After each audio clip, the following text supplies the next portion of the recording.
You know, one of the scariest things about this is just how many kids hang out at this intersection. We watched tonight as at least 20 kids rode their scooters up and down these sidewalks at the same intersection where a shooting happened just hours ago. It's a controversial plan to combine courts in our state, and it's receiving a lot of pushback.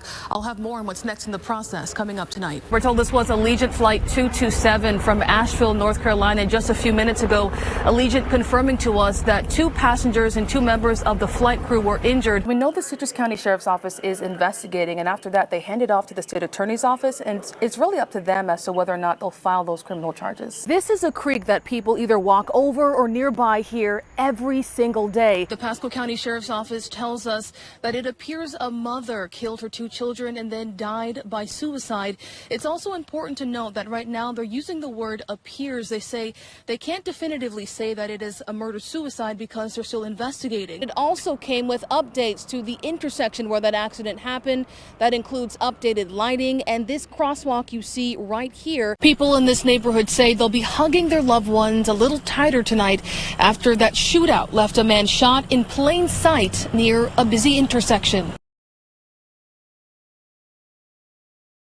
You may remember 1984 as the year the first MacBook was sold and the year the Purple Rain album came out. But locally, what law enforcement and attorneys are hoping that folks remember from 1984 are the details surrounding the murder of Cynthia Wood. According to court documents, the 33-year-old mother was strangled and left in a ditch in Riverview. Now, almost 40 years later, law enforcement has arrested Donald Santini, who they believe committed that crime. And as his trial nears and the list of witnesses grows, we wanted to talk to experts about how time and memory can impact a case like this. Does the passage of time help or hurt a case that's this old? We first spoke to Dr. Elizabeth Loftus, a professor at the University of California, Irvine, who has been studying memory and consulting on criminal cases for decades. In general, the passage of time is not good for memory. Memories fade over time, but even more problematically, they become, in their weakened state, they become more vulnerable to tampering. And because of this, Dr. Loftus tells us any memory shared as part of this trial will have to be scrutinized. I'd want to know how did the statements change over the course of time, and what kind of either big or small or significant changes occurred in somebody's recollection, and why did it happen? Dr. David Diamond at the University of South Florida has also studied memory for decades, specifically on how emotion can impact it. Just in a moment, you can have a strong emotional experience, very good, very bad, and that will make a memory that can last for a lifetime.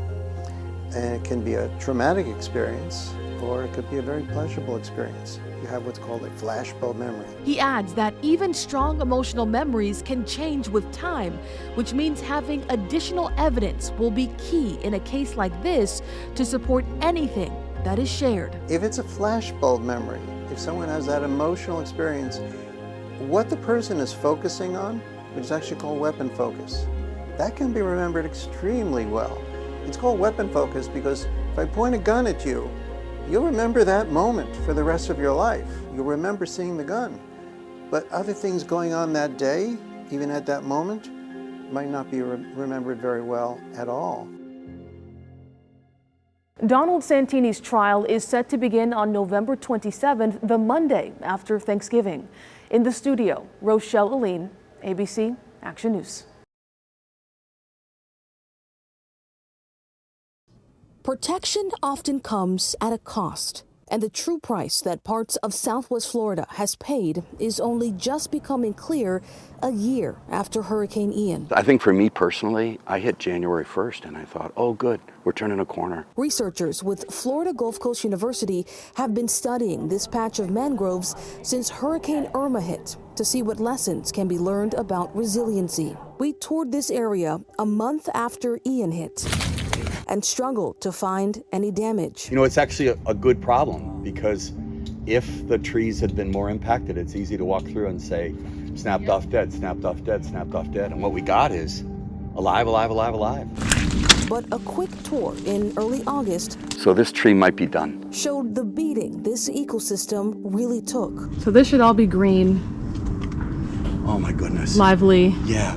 thriving. You know, if we were here a year ago, we'd be in the shade. The belief is that storm surge from Ian left behind sediment that slowly suffocated these trees. I don't see a live white mangrove higher than our knees. But in the midst of that death, we also found baby mangrove shoots. Is that scary to you? Oh, I mean, it's a pattern, right? It's really hopeful to see that they're there less than our knees, right? But it reminds me of how catastrophic Ian was. And as researchers watch and see if those babies grow to their full potential, they're left with two reminders that climate change puts nature in a constant state of adaptation, and if we want nature to help protect us from the next big storm, it will need our help. So we just have to recognize that the adaptations that they have to respond to things they saw 1,000 years ago, they're seeing in a different context.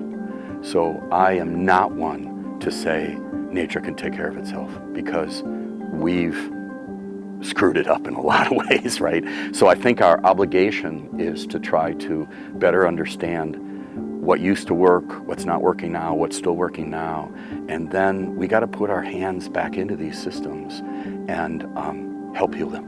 In Bonita Springs with photojournalist Josh Whitston, I'm in-depth reporter Rochelle Alleyne.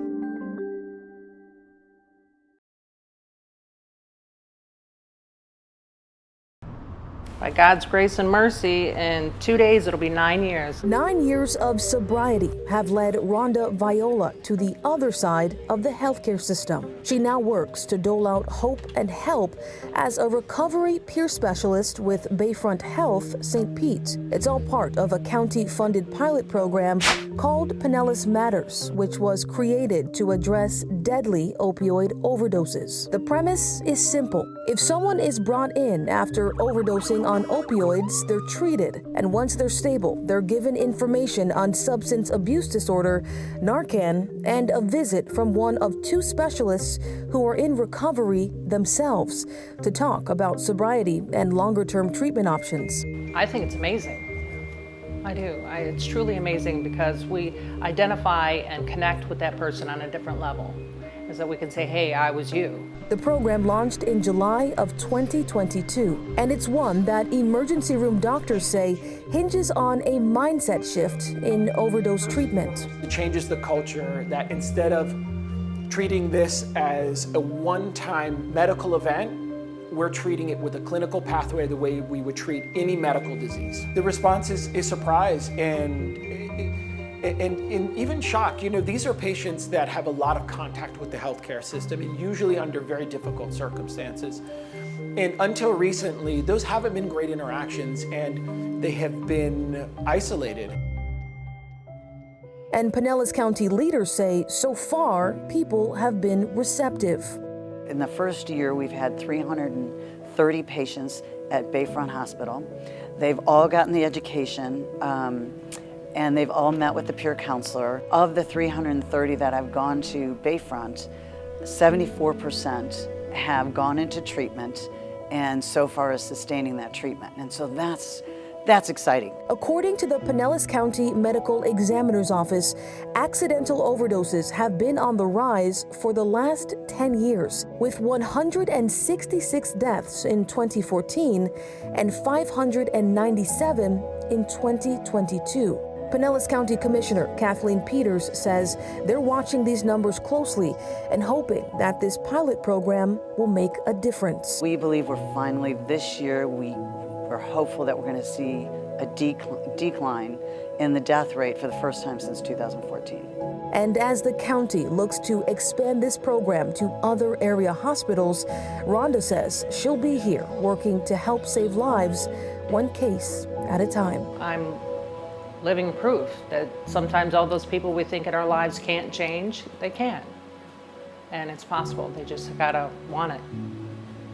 And the hope and the help is here. In Pinellas County, Rochelle Alleyne, ABC Action News.